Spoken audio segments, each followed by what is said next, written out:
The day I watched my sister-in-law convulse on her dining room floor after drinking the coffee meant for me. I didn't scream. I didn't panic. I pulled out my phone and started recording. Because what Rebecca and my husband Marcus didn't know was that I'd been waiting for this moment for 8 months. 8 months of being systematically poisoned by the two people I trusted most in the world. My name is Keisha Williams, and this is the story of how I went from being the perfect victim to becoming something much darker. If you think you know how revenge stories end, you don't. Because this one doesn't end with justice. It ends with me in a prison cell, and honestly, I'd do it all again. Before we dive into how a 6-month pregnant marketing executive became a serial killer, hit that subscribe button. Because if you've ever felt like everyone underestimated you, if you've ever been betrayed by family, if you've ever wondered just how far you'd go to protect your unborn child, this story is for you. Let me paint you a picture of who I was before everything changed. Keisha Williams, 29 years old, 6 months pregnant with my first child, and the youngest black woman to ever make senior partner at Anderson and Associates Marketing in Nashville. I was that person who showed up early, stayed late, and consistently landed the biggest clients while my colleagues wondered how I did it. The answer was simple: I outworked everyone, and I never let my guard down. Well, almost never. My husband Marcus was everything I thought I wanted. Charming, supportive, from a good family. His sister Rebecca worked at a competing firm, but family dinners were always pleasant. Surface level pleasant. The kind of pleasant where everyone smiles and asks about work and nobody mentions that Rebecca's company kept losing clients to mine, or that my pregnancy meant I'd be taking maternity leave right before the biggest contract negotiations of the year. I was successful, but I was also naive. I thought being good at my job, being a good wife, being excited about becoming a mother, I thought that was enough. I thought people would celebrate my success instead of resenting it. I thought family meant something. What I didn't realize was that while I was planning a nursery, they were planning my downfall. While I was choosing baby names, they were researching untraceable poisons.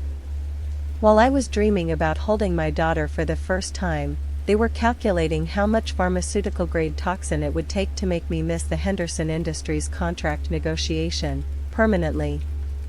If you've ever trusted the wrong people, drop a comment below. Because this story is about what happens when that trust doesn't just break, it shatters everything you thought you knew about right and wrong. It was a Sunday morning in March.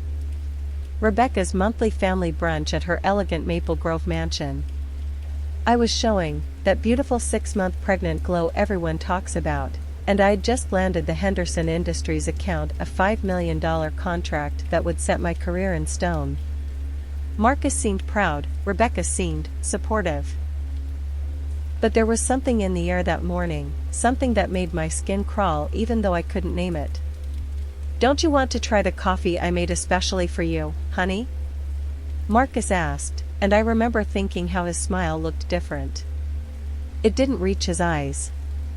That should have been my first warning, but I was so focused on not being paranoid, on not being the difficult pregnant woman who sees threats everywhere. The coffee cup in front of me had a strange smell. Metallic. Sharp. My pregnant nose, hypersensitive to everything, immediately recoiled, but I tried to hide it. Rebecca was watching me so intently, stirring her own untouched cup, and Marcus had that same strange smile plastered on his face.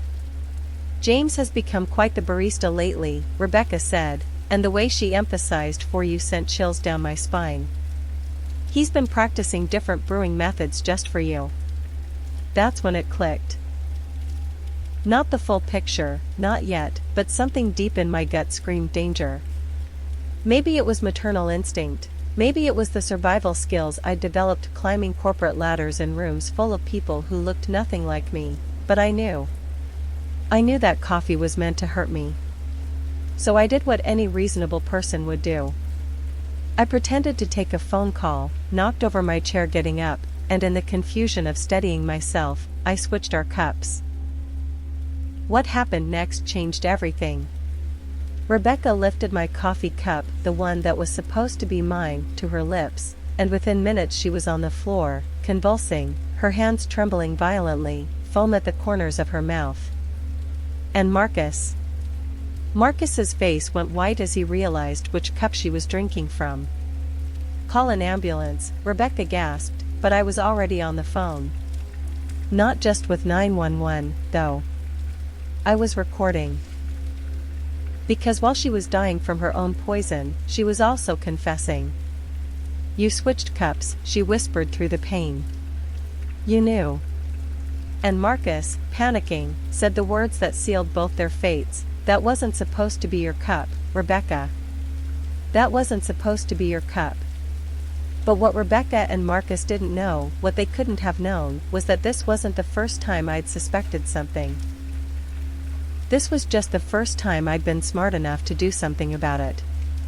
Because for the past 8 months, every time I'd ended up in the emergency room with mysterious symptoms after family dinners, every time I'd missed important meetings due to sudden illness, every time the doctors couldn't explain what was wrong with me, I'd been keeping records. Detailed, meticulous, legally admissible records. The day Rebecca tried to poison me wasn't the beginning of their plan. It was the end of mine. Let me take you back to where this really started. October 15, 2023. I was 3 months pregnant and had just found out I was having a girl. Marcus and I were at Rebecca's house for dinner, celebrating the news, and I remember feeling so grateful to have such a loving family. Rebecca had made my favorite meal, Marcus was talking about what kind of father he wanted to be, and everything felt perfect. Until I woke up at 3 a.m. doubled over in pain, vomiting blood.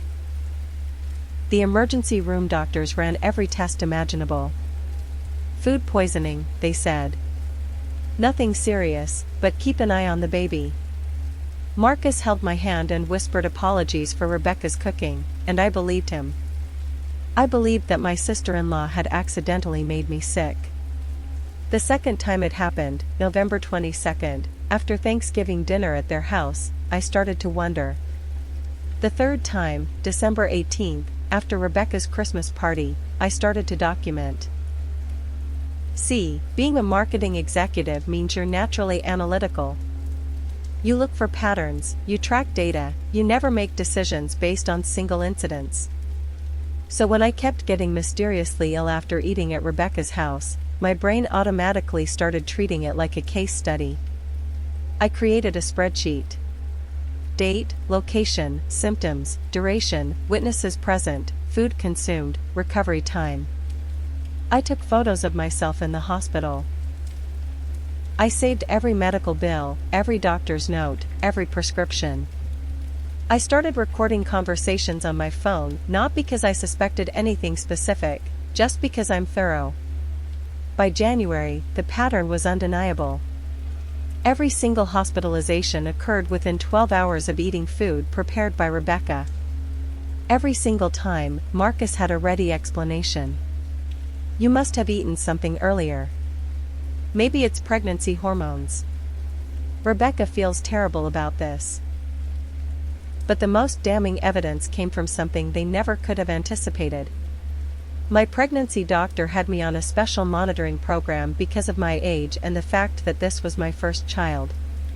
Every 2 weeks, blood work. Comprehensive panels to make sure both the baby and I were healthy. Those blood tests started showing trace amounts of compounds that shouldn't have been there. Compounds that my doctor couldn't identify but that showed up consistently after my food poisoning episodes. My obstetrician referred me to a toxicologist, not because she suspected poisoning, but because she was concerned about environmental exposure affecting my pregnancy. Dr. Patricia Chen became my unwitting ally. She started testing for everything: lead paint, chemical exposure from my office building, contaminated water. But she also started teaching me about toxicology, about how certain compounds metabolize, about how to document potential poisonings for medical purposes. I never told Dr. Chen I suspected my family was poisoning me. I just asked a lot of questions about how someone would prove intentional exposure to toxins. For a client, I said. Marketing campaign for a pharmaceutical safety company. She bought it completely. By February, I had enough evidence to convince myself, but not enough to convince anyone else. I needed them to show their hand. I needed them to get careless. I needed them to think they were winning. So I started playing the perfect victim. I stopped documenting things openly. I started seeming more trusting, more vulnerable. I let Marcus comfort me after each incident. I thanked Rebecca for taking care of me during my difficult pregnancy. I made them think their plan was working. But what I was really doing was building a case. Every text message Marcus sent to Rebecca, I forwarded to a separate email account. Every time I found them whispering in corners, I recorded it. Every time Rebecca volunteered to bring food to family gatherings, I documented what she brought and how she prepared it. The breakthrough came in February when I found Marcus's search history on our shared computer. Untraceable poisons. Pregnancy-safe toxins. How to cause miscarriage without detection. Pharmaceutical compounds that mimic food poisoning. That's when I knew they weren't just trying to make me sick. They were trying to kill my baby. They were trying to kill me. But instead of confronting them, instead of going to the police with circumstantial evidence, I did something else. I started planning their destruction. Not just legal consequences, though I wanted those too. I wanted them to suffer the way they'd made me suffer. I wanted them to feel as helpless and violated as I'd felt lying in hospital beds, wondering if my daughter would survive another poisoning attempt. Comment below if you think I was justified, because what I did next crosses every line you can imagine. The March brunch wasn't their trap for me. It was my trap for them. And they walked right into it, because they thought I was just another trusting, naive woman who would never suspect her own family of trying to murder her. They were wrong. And their mistake was about to cost them everything. The recording from that March morning changed everything, but not in the way you might think. Yes, I had evidence. Yes, the police arrested Marcus and Rebecca. Yes, the toxicology reports from Rebecca's hospitalization proved they'd been using pharmaceutical-grade compounds to poison me for months. But as I sat in that hospital waiting room, 6 months pregnant, listening to Rebecca confess between convulsions that they'd been systematically trying to harm my unborn child, something inside me broke. Not broke like I became weak or helpless. Broke like a dam breaks. Like a safety mechanism breaks. The legal system moved slowly. Marcus made bail within 48 hours. Rebecca spent 2 weeks in the hospital but was released pending trial. Their lawyers immediately started building a defense. Temporary insanity, family stress, Rebecca was just jealous and Marcus was manipulated. They were going to get plea deals. 5 years maximum, probably less with good behavior. 5 years for trying to murder me and my daughter. 5 years for months of systematic torture. 5 years for making me doubt my own sanity while they slowly poisoned me at family dinners. I gave birth to Amara on June 15, 7 pounds, 2 ounces, perfect in every way despite everything they'd put us through. Marcus wasn't there, his bail conditions prohibited contact with me. Rebecca sent flowers to the hospital with a card that read, "Congratulations on your beautiful daughter. I hope we can be a family again someday." That card was the last straw. See, while the lawyers argued about plea deals and court dates, I was learning something important about myself. I wasn't the same trusting person I'd been before. The woman who would have been satisfied with justice, with them being held accountable through proper channels, she died in that hospital room where I recorded Rebecca's confession. The woman holding Amara in that maternity ward was someone different. Someone who understood that the legal system wouldn't protect us. Someone who realized that as long as Marcus and Rebecca were alive, they'd always be a threat to my daughter. I started small. background checks on their families, financial records for their parents, medical histories for Rebecca's teenage children from her previous marriage, employment records for Marcus's business partners. I wasn't planning anything specific yet, just gathering information, the way any good marketer gathers data before launching a campaign. What I found was fascinating. Rebecca's mother, Patricia, had a heart condition. Marcus's father, Robert, had kidney problems. Rebecca's daughter Emma was diabetic. Her son Tyler had severe asthma. All of these conditions could be exacerbated by certain compounds. Compounds that I now knew quite a bit about, thanks to Dr. Chen's unintentional education and my own research into what Marcus and Rebecca had been using on me. The trial was scheduled for October. 4 months to plan. 4 months where they thought they were safe, where they thought the worst thing that could happen was a few years in minimum security prison. They had no idea that I'd spent those months learning everything about pharmaceutical compounds that Dr. Chen had taught me, everything their search histories had revealed, everything their own methods had shown me was possible. I want to be clear about something. What I did next wasn't justice. It wasn't self-defense. It wasn't protecting my daughter from future threats. It was revenge, pure and simple. Calculated, methodical, thorough revenge designed to make them suffer the way they'd made me suffer. The difference was that I was better at it than they were. Rebecca's mother's 70th birthday party was September 3rd.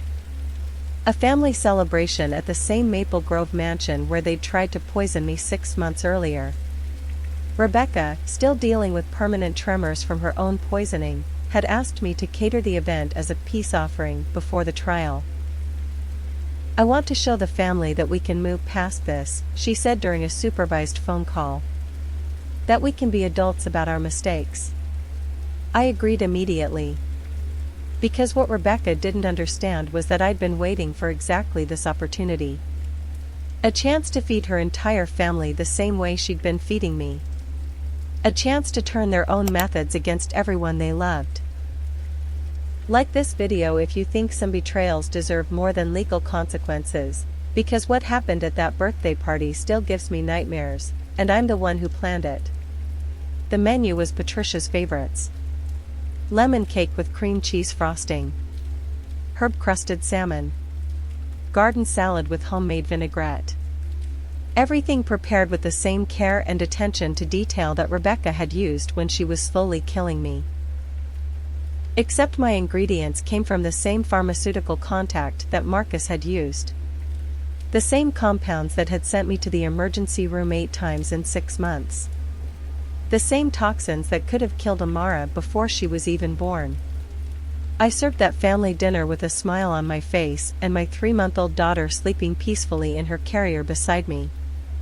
I watched them eat every bite. I accepted their compliments on the seasoning. I cleaned up their plates and loaded their dishwasher and kissed them goodbye like a loving family member. And then I went home and waited for the phone calls to start. The first call came at 2:17 a.m. Marcus's father, Robert, was in the emergency room with severe abdominal pain and kidney distress. "Food poisoning," the doctors said. "Nothing serious, but we want to monitor his kidney function." I hung up the phone and checked Robert off my list. The second call came 6 hours later. Rebecca's mother, Patricia, had collapsed at home with heart palpitations and was being rushed to Nashville General. "Must be the excitement from the party," Rebecca sobbed into the phone. "She had such a wonderful time." I made sympathetic noises and offered to bring food to the hospital for the family. Because that's what caring family members do, right? They bring comfort food during medical emergencies. By the end of the week, 7 family members were hospitalized. Robert's kidneys were failing. Patricia was in cardiac intensive care. Rebecca's teenage daughter Emma was in diabetic shock. Her son Tyler couldn't breathe without assistance. The beautiful thing about using their own methods against them was that I'd already perfected the dosages. 8 months of being their test subject had taught me exactly how much of each compound would cause specific symptoms without immediate lethality. I could make someone violently ill for weeks without killing them. Initially. But I also knew how to escalate.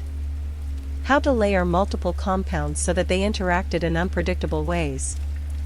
How to time the dosages so that symptoms would worsen over time, mimicking natural disease progression. Rebecca's mother was the first to die. September 12, 9 days after her birthday party. Heart failure, the death certificate read. Underlying condition exacerbated by unknown toxins, possibly environmental exposure. I attended the funeral holding Amara, accepting condolences from the same family members I was systematically poisoning. Rebecca, still dealing with tremors from her own poisoning, leaned on me for support during the eulogy. "I don't understand what's happening to our family," she whispered. "First the stress of the trial, and now everyone's getting sick. It's like we're cursed."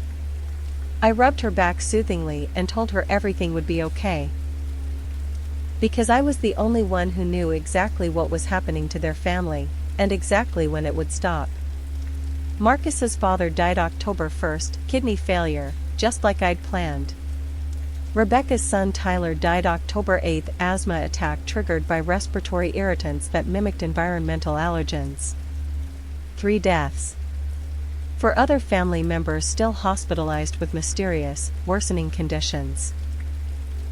And somehow, miraculously, I was the only person bringing them comfort food who never got sick myself. The police started investigating after Tyler's death. Too many sudden illnesses in one extended family, too many toxicology reports showing trace amounts of unidentified compounds. Detective Sarah Chen, Dr. Chen's sister, as it turned out, was assigned to the case.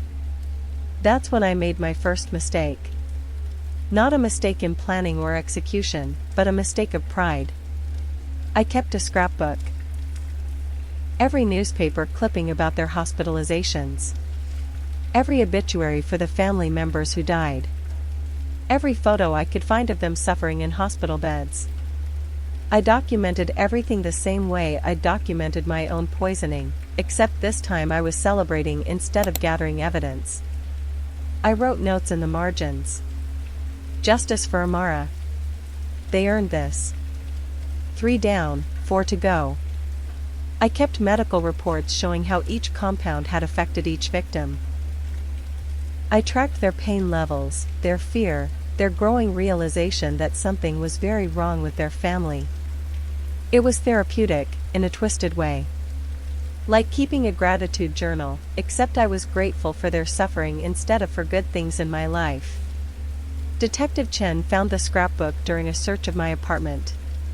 By then, I'd killed 3 people and critically poisoned 4 others. By then, there was security footage of me visiting victims in the hospital, bringing care packages that later tested positive for the same compounds found in their bloodstreams. By then, it was too late to pretend I was just a grieving victim seeking justice through proper legal channels. I was arrested while breastfeeding Amara in my living room, surrounded by newspaper clippings of my victims' obituaries. The last thing I did as a free woman was kiss my daughter's forehead and whisper, "Mommy did this for you, baby girl. So they could never hurt you the way they hurt us." Subscribe if you want to know what happened next, because the trial that followed became a national sensation. The Revenge Mother. Pregnant woman turned serial killer. When maternal instincts turned deadly, they painted me as a monster. But honestly, I was just a woman who refused to let my family's attempted murder go unpunished. I was just a mother protecting her child the only way I knew how. The fact that I was good at it, that's a different conversation entirely. The Nashville courtroom was packed every day of my trial. Media from across the country, legal experts, victims' rights advocates, people who'd followed my story from the beginning. They came to see the pregnant marketing executive who'd become a serial killer, the grieving daughter-in-law who'd poisoned an entire family tree. I sat at the defendant's table in an orange jumpsuit, Amara in my arms because I was still breastfeeding and she wouldn't take a bottle. The image became iconic, a mother cradling her infant while being tried for multiple counts of first-degree murder. My lawyer, David Morrison, tried to build a defense around temporary insanity and extreme emotional disturbance. My client was systematically poisoned for 8 months while pregnant, he argued. She was driven beyond rational thought by the attempt to murder her unborn child. But the prosecution had my scrapbook. They had security footage of me visiting victims in the hospital. They had receipts showing I'd purchased the pharmaceutical compounds. They had handwriting analysis proving I'd written celebratory notes next to obituaries of people I'd killed. Most damning of all, they had Rebecca's testimony. Rebecca took the stand on day 4 of the trial, still suffering from tremors caused by the poisoning she'd intended for me. She looked fragile, broken, genuinely remorseful for what she and Marcus had done to me. "We never meant for it to go that far," she testified, tears streaming down her face. "I was jealous of Keisha's success, and Marcus. Marcus just wanted to help me. We thought if she missed a few important meetings, if she seemed unreliable, maybe some of her clients would come to my firm instead." The prosecutor pressed her. "So you decided to poison a pregnant woman?" "We researched compounds that wouldn't hurt the baby," Rebecca insisted. "We never wanted to cause permanent damage. We just wanted to make her sick enough to miss work. We never imagined she would. That she would do this to my family." When it was my turn to cross-examine, I chose to represent myself for this portion. I stood up slowly, Amara still in my arms, and walked to the witness stand where Rebecca sat trembling. "You researched compounds that wouldn't hurt my baby?" I asked, my voice calm and clear. "Yes," Rebecca whispered. "But you didn't research what those compounds would do to me?"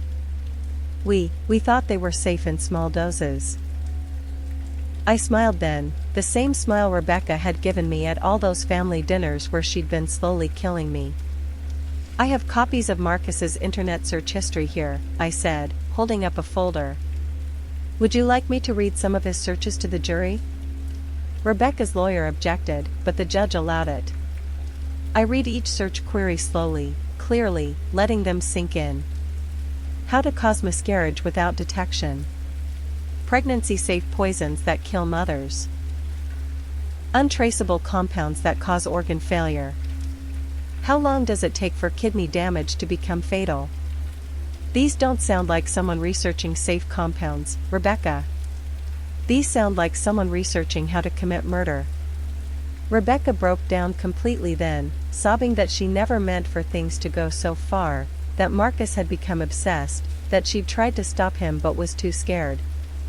I let her cry for a moment before asking my final question. "How many people did you kill, Rebecca?" Her lawyer objected immediately, but I continued. "Because I killed 3 people. Your mother, Marcus's father, and your son Tyler.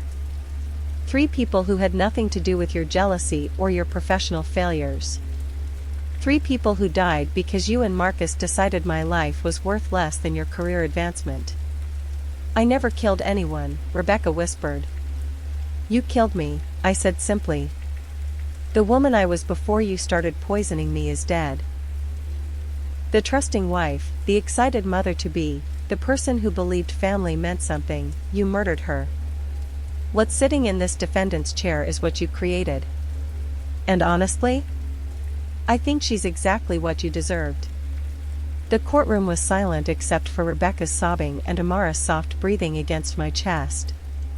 I returned to my seat and waited for the prosecution to present their closing arguments. But the damage was done. Everyone in that room understood that while what I'd done was legally wrong, morally it was more complicated. The jury deliberated for 6 hours. When they returned, the foreman stood and read the verdict that would define the rest of my life.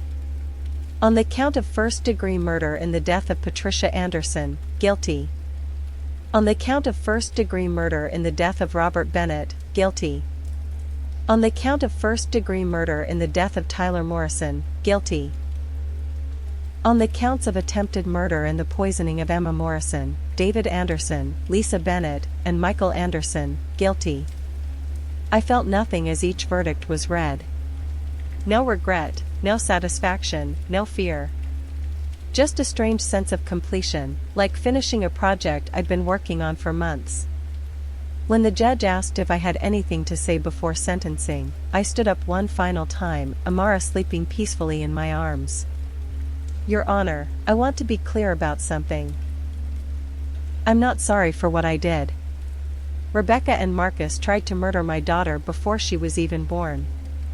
They succeeded in murdering the woman I used to be. What I did to their family was justice, even if the law doesn't recognize it as such. I looked directly at Rebecca, still sitting in the gallery. I want you to live with the knowledge that your jealousy cost your family everything. Your mother is dead because you couldn't stand to see a black woman succeed.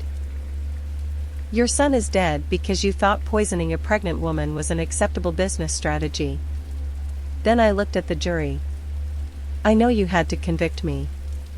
I understand that we can't live in a society where people take justice into their own hands. But I want you to understand that I would do it again.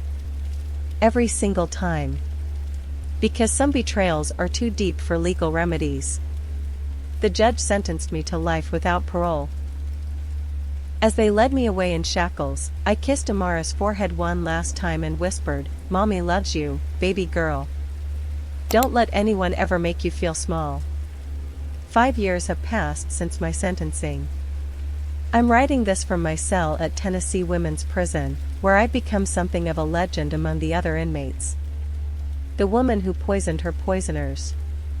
The mother who chose revenge over redemption. Amara lives with my mother now. She's 5 years old, brilliant like her mama, and has no memory of the first few months when I held her during court proceedings. My mother brings her to visit once a month, and I watch her grow into a strong, competent little girl who asks thoughtful questions about why Mommy lives in a different house now. Mommy made some people very sick, I tell her, because they made Mommy sick first. But why didn't you just tell the police? She asked during our last visit. I smiled at her. She's going to be smarter than all of us. Sometimes, baby girl, the police can't fix everything. Sometimes grown-ups have to fix things themselves. Marcus is serving 12 years for conspiracy and attempted murder. He found religion in prison, apparently, and writes me letters asking for forgiveness. I don't respond, but I keep them in a box under my bunk. Evidence of his continued existence, proof that my daughter will never be completely safe while he's alive. Rebecca was sentenced to 8 years but was released after 4 for good behavior and cooperation with authorities. She lives in a different state now, changed her name, works as a receptionist at a dental office. The tremors from her poisoning never fully went away, so she can't do detailed work anymore. Can't hold a pen steady enough to sign important documents. Can't pour coffee without spilling it. She sends me Christmas cards every year with updates about her surviving children. Emma recovered fully from the diabetic shock I caused. She's in college now, studying medicine. She wants to help people who've been poisoned, Rebecca wrote last year. She says she wants to understand what happened to our family. I wonder if Emma will be smart enough to understand that what happened to her family was justice. That her Aunt Rebecca tried to murder a pregnant woman and got exactly what she deserved in return. The media attention has died down mostly, though I still get interview requests from documentarians and true crime podcasters. They want to understand my mindset, want to explore the psychology of maternal revenge, want to debate whether what I did was justified. I don't do interviews anymore. There's nothing left to explain. The other inmates here respect me because I'm not ashamed of what I did. I don't spend my time in therapy trying to understand my actions or working toward redemption. I don't participate in victim impact programs or write apology letters to the families I destroyed. I spend my time reading law books, not because I think I can appeal my conviction, but because I want to understand exactly how the system I circumvented actually works. I exercise every day to stay strong. I write letters to Amara that she'll receive when she turns 18, explaining in detail why I chose revenge over justice, why some betrayals require permanent responses, why she should never trust anyone the way I trusted Rebecca and Marcus. I want her to be harder than I was. Smarter. More suspicious. Less forgiving. I want her to understand that the world is full of people who will smile at you while planning your destruction, and that sometimes the only appropriate response is to destroy them first. Do I regret anything? That's the question everyone wants me to answer. The therapists, the guards, the other inmates, the reporters who still occasionally write about my case. I regret trusting Rebecca and Marcus in the first place. I regret not seeing through their facade earlier. I regret that Amara will grow up without her mother because I chose revenge over legal remedies. But do I regret poisoning Rebecca's family the way they poisoned me? Do I regret making them feel as helpless and violated as they made me feel? Do I regret showing them that their victim was actually more dangerous than they could have imagined? Not for a single second. They tried to kill my daughter before she was born. They succeeded in killing the woman I used to be. What they got in return was exactly what they earned. The woman I am now, the one sitting in this prison cell, the one who systematically murdered 3 people and permanently disabled 4 others, she's not the villain of this story. She's the natural consequence of their actions. She's what happens when you underestimate someone's capacity for revenge. She's what they created, and she's exactly what they deserved. If you made it to the end of this story, thank you for listening. If you think I was justified, leave a comment below. If you think I went too far, that's okay too. But remember this, before you betray someone, before you try to destroy someone's life, before you poison a pregnant woman for professional gain, make sure you're prepared for them to be better at it than you are. Because some people don't just get mad. Some people get even. And some people, like me, are very, very good at it. Subscribe for more stories where the underestimated become unstoppable. And remember, trust carefully, love cautiously, and never, ever underestimate a mother protecting her child.